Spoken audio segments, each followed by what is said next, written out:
بننے سے منع کر دیا گیا.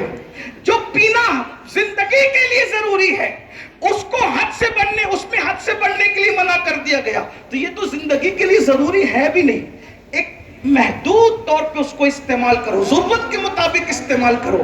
3 منٹ میں کم سے کم 150 مرتبہ صلی اللہ علیہ وسلم، یہ مختصر درود شریف 3 منٹ میں 150 مرتبہ پڑھ سکتے ہیں. اور اگر سبحان اللہ پڑھنا چاہیں تو کم سے کم 3 منٹ میں 100 بار آپ سبحان اللہ پڑھ سکتے ہیں. یاد رکھیے جب مرنے والے مریں گے تو مرنے کے بعد ہر انسان پچھتائے گا.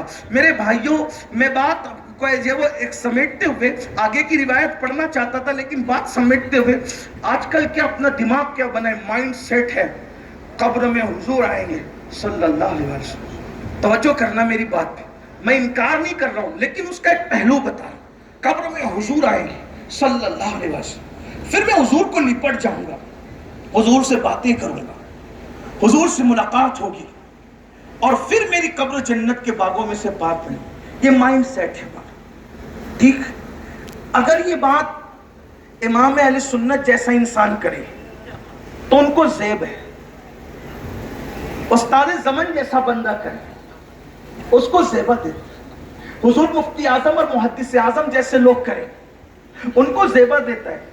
میرے اور آپ جیسے انسان کو تو اسی پہ سوچنا چاہیے کہ حضور علیہ السلام قبر میں آ رہے ہیں، اور وہ آئیں اور مجھے اور آپ کو دیکھیں، اور اگر خوش ہی ہو جائیں بس صرف ایک بار مسکرا دے تو بیڑا پار ہے.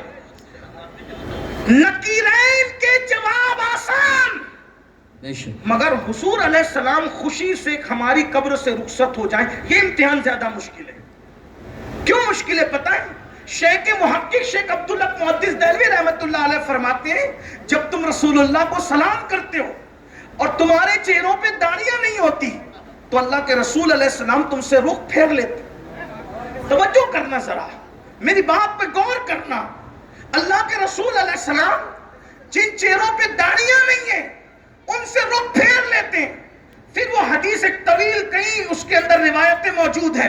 جس نے سونے کی انگوٹھی پہنی اس سے رخ پھیر لیا، جس نے اونچا مکان بنایا اس سے رخ پھیر لیا، جس کے گھر میں قیمتی پردے ٹنگے تھے اس سے رخ پھیر لیا. بتاؤ نا، جن سے رخ پھیرا سونے کی انگوٹھی پر، جس سے رخ پھیرا اللہ اکبر اونچا مکان بنانے پر، جس سے رخ پھیرا قیمتی پردے لٹکانے پر، وہ کوئی معمولی لوگ تھے؟ وہ میرے اور آپ جیسے لوگ